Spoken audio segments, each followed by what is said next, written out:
अमरेली में बदला मौसम के मिजाज, भारी बारिश के बाद गिरे कई पेड़, जैसी तबाही की तस्वीरें कैमरे में कैद। भारी बारिश के कारण अमरेली में कई सोसाइटी पानी में डूबी नजर आई। गिर सोमनाथ में तूफानी बारिश ने किया सबको परेशान, तस्वीरें आई सामने। गोवा में आईएमडी का रेड अलर्ट, रविवार तक भारी से बहुत भारी बारिश का अनुमान। दिल्ली के बवाना इलाके में फैक्ट्री में लगी आग, विस्फोट के बाद इमारत गिरी, किसी के हताहत होने की खबर नहीं। प्रधानमंत्री नरेंद्र मोदी की अध्यक्षता में आज नीति आयोग गवर्निंग काउंसिल की बैठक। ऑपरेशन सिंदूर के बाद सभी राज्यों के मुख्यमंत्रियों के साथ ये पहली बैठक। दिल्ली में नीति आयोग की बैठक में बंगाल की सीएम ममता और केरल के सीएम पिनराई विजयन हिस्सा नहीं लेंगे। कांग्रेस नेता शशि थरूर नेतृत्व में विदेश दौरे पर रवाना हुआ भारतीय सांसदों का दल अमेरिका, ब्राजील, कोलंबिया, पनामा और गुयाना में आतंकवाद पर पाकिस्तान को बेनकाब करेगा। बीजेपी सांसद ब्रजेंद्र पांडा के नेतृत्व में भी सर्वदलीय डेलीगेशन विदेश दौरे के लिए रवाना। ये दल बहरीन, कुवैत, सऊदी अरब और अल्जीरिया में जाएगा। अजहरुद्दीन ओवैसी ने विदेश दौरे पर जाने से पहले किया बड़ा बयान, कहा पहलगाम की दर्दनाक घटना, हमारा पड़ोसी देश पाकिस्तान आतंकी शिविर चला रहा है और उन्हें समर्थन दे रहा है। जर्मनी दौरे पर गए विदेश मंत्री एस जयशंकर का बड़ा बयान, पाकिस्तान को चेतावनी भरे अंदाज में कहा भारत आतंकवाद को कतई बर्दाश्त नहीं करेगा। पाकिस्तान की ईदड़ भक्ति पर विदेश मंत्री एस जयशंकर का पलटवार, का परमाणु ब्लैकमेल के आगे कभी नहीं झुकेगा भारत। विदेश मंत्री एस जयशंकर ने संकेत दी यूएसए को भी भारत पाक के मामले से दूर रहने की नसीहत दी। कहा भारत पाकिस्तान के साथ पूरी तरह से द्विपक्षीय तरीके से निपटेगा और इस संबंध में किसी को कोई भ्रम नहीं होना चाहिए। कांग्रेस सांसद शशि थरूर ने सीज फायर कराने का क्रेडिट लेने पर अमेरिका के राष्ट्रपति डोनाल्ड ट्रंप पर निशाना साधा। कहा मध्यस्थता की कोई औपचारिक प्रक्रिया नहीं हुई, न ही इसके लिए कोई अनुरोध किया गया। ममता बनर्जी ने विदेश में गई सर्वदलीय प्रतिनिधिमंडल की सराहना की और कहा कि भारत की जनता को सबसे पहले हालात की जानकारी मिलनी चाहिए, इसलिए संसद सत्र बुलाना जरूरी है। भारत ने की यूएनएससी में पाकिस्तान की निंदा। कहा भारत ने दशकों से इस्लामाबाद पर आयोजित आतंकवादी हमलों का सामना किया है। यूएनएससी में बोलते हुए भारत के प्रतिनिधि हरीश ने पाकिस्तान पर निशाना साधा। कहा कि एक ऐसा देश जो आतंकवादियों और नागरिकों के बीच कोई अंतर नहीं करता, उससे नागरिकों की सुरक्षा के बारे में बोलने का। विदेशों में पाकिस्तान की पोल जारी, मॉस्को में टीम कनीमोजी ने ऑपरेशन सिंदूर को बताया सच। यूएई, टोक्यो में भी दूसरी टीमों ने आतंकवाद को बेनकाब किया। आंध्र प्रदेश के मुख्यमंत्री चंद्रबाबू नायडू ने अमित शाह से अमरावती को राजधानी के रूप में मान्यता देने के लिए पुनर्गठन अधिनियम में संशोधन करने का आग्रह किया। सेना के शौर्य पर राजस्थान मदरसा बोर्ड का बड़ा फैसला, ऑपरेशन सिंदूर की सफलता को मदरसा के पाठ्यक्रम में शामिल किया जाएगा। सेना के सम्मान को लेकर कांग्रेस की देश भर में जय हिंद सभाएं आज से होंगी शुरू। पहले फेज में 16 शहरों में कार्यक्रम का आयोजन। पहलगाम हमले में मारे गए शोभन द्विवेदी के परिवार से मिल सकते हैं पीएम मोदी। 30 मई को कानपुर दौरे के दौरान हो सकती है मुलाकात। राहुल गांधी आज जम्मू कश्मीर के पुंछ में करेंगे दौरा, पाकिस्तान की गोलीबारी में घायल लोगों से मुलाकात करेंगे। राहुल गांधी ने आरएमएल अस्पताल में भर्ती जम्मू कश्मीर के पूर्व राज्यपाल सत्यपाल मलिक से मुलाकात की, डॉक्टरों से उनका हाल जाना। नवरात्रि के दौरान दिल्ली के रामलीला मैदान में ऑपरेशन सिंदूर के दौरान सेना की शौर्य गाथा का होगा चित्रण। भारतीय सेना की शौर्य की कहानी को घर घर पहुंचाने की तैयारी। दिल्ली में सीएम सीमा सुरक्षा बल के अलंकरण समारोह को संबोधित करते हुए अमित शाह ने जमकर की बीएसएफ की तारीफ। कहा 100 किलोमीटर अंदर तक आतंकी अड्डे तबाह।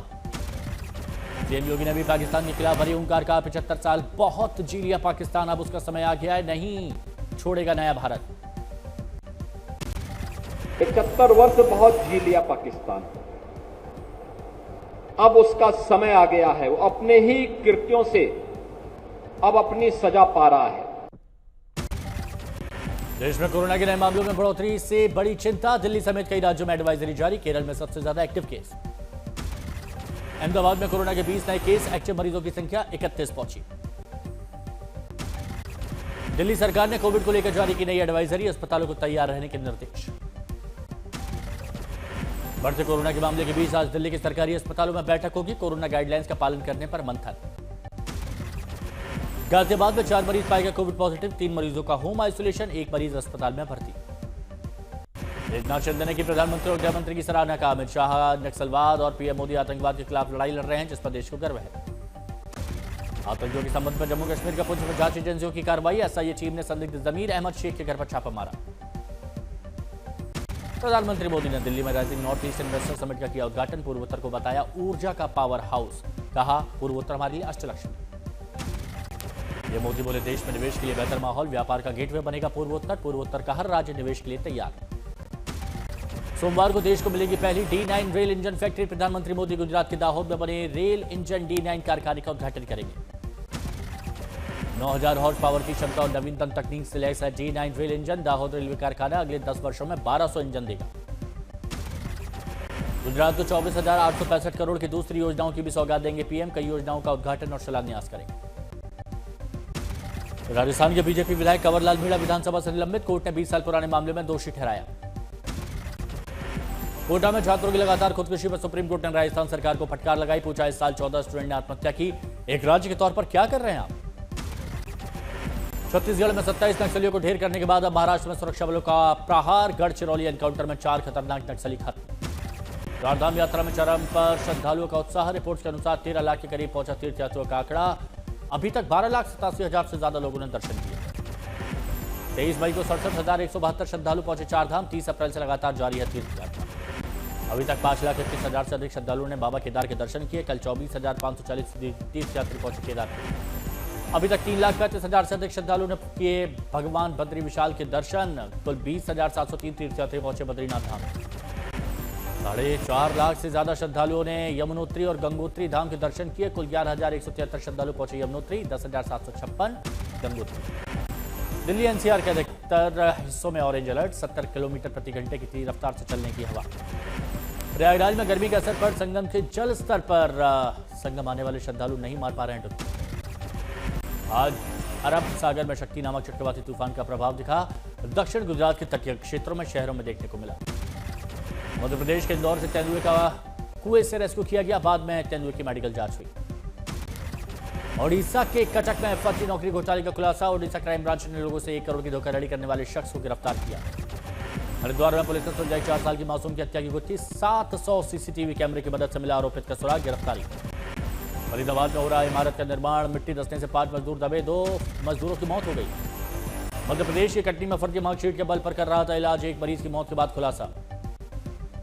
लखनऊ के सीबीआई दफ्तर की सुरक्षा में तैनात एएसआई पर तीर से हमला कर किया घायल। एएसआई के टोकने पर शख्स को मारा तीर, आरोपित गिरफ्तार।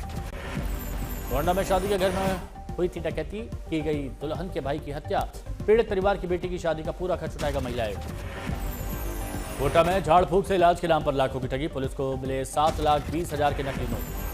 2 आतंकी हमले को झेल चुके वाराणसी के गंगा घाट की सुरक्षा व्यवस्था नाकाफी। जमीनी हकीकत की कसौटी पर परखी जा रही है सुरक्षा व्यवस्था। लखनऊ में 1.5 साल की मासूम के साथ दुष्कर्म का मामला। पुलिस ने एफआईआर दर्ज की, आरोपित के खिलाफ कार्रवाई जारी। मध्य प्रदेश के छिंदवाड़ा में यात्रियों से भरी बस पलटी, 2 की मौत, 29 घायल। ओडिशा के बालासोर में गेम की लत में युवक ने की आत्महत्या। परिजनों ने नया फोन मांग रहा था युवक। पटना में नाबालिग से गैंगरेप का मामला आया सामने। शराब पिलाकर युवकों ने दुष्कर्म किया, आरोपियों की तलाश जारी। सरसा में थानाध्यक्ष पर एफआईआर दर्ज। पैसे के लिए निर्दोष लोगों को करता था गिरफ्तार, आरोपी चल रहा फरार। सहरसा में दोस्तों ने पत्थर से कुचलकर युवक को उतारा मौत के घाट। पुलिस ने मौके पर पहुंचकर शव को पोस्टमार्टम के लिए भेजा। जैसे कि मैं सो रहा हूँ तो पिताजी को जगाना है मुझे, तो वो डायरेक्ट उठाने के बजाय, और हिंसा की परंपरा मेरे यहाँ नहीं थी सौभाग्य से, तो वो क्या करते थे कि उस कमरे में आ जाएंगे या बाहर से गुजरेंगे और चौपाई बोलेंगे, प्रात काल उठ के रघुनाथा मात पिता गुरु नावई माता। कभी कभी मैं गुस्से में उठ करके अरे पापा चरण स्पर्श किया और सो गया। मैंने कहा अब मत उठाना।